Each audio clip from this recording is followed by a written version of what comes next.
So, ayan, luto na yung ulam nila ngayon. Bali, nagluto ako ngayon, sinipag magluto. Hindi. Actually, nakapamalengke ng konti. So, ayan.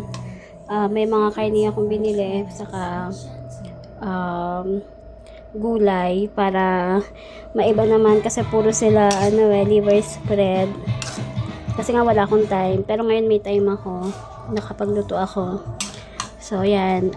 Diyan na rin ako kukuha ng ulam ko, syempre. Bago ko lagyan ng pampalasa, pagtatabi ko muna sila.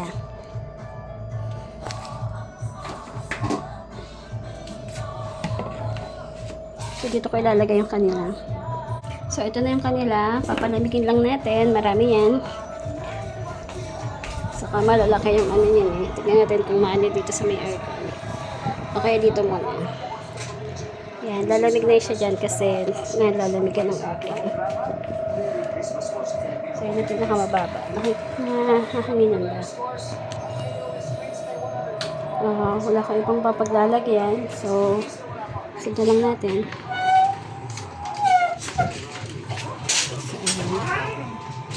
So, ayan, medyo naanahan na ng aircon. Naku, wag na sanang matatapon. So, ayan. Ayan yung ulam nila.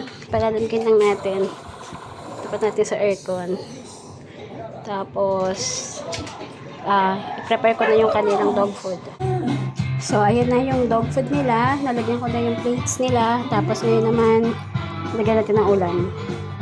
So, ayan, meron ng ulam. Nalagyan na natin. Medyo mainit-init pa nga ng konti. Pero, lalamasin ko na rin para humalo na yung lasa dun sa dog food na kainan nila.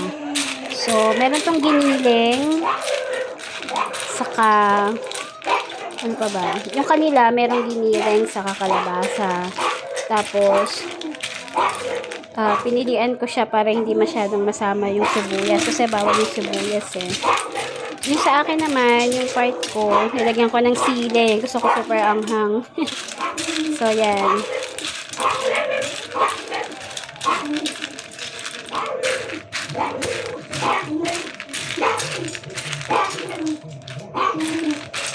Kaya papakainin ko na sila.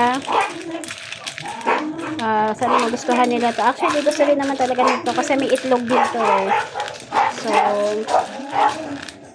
ayan, natatakam na sila kasi naamoy din nila yung itlog.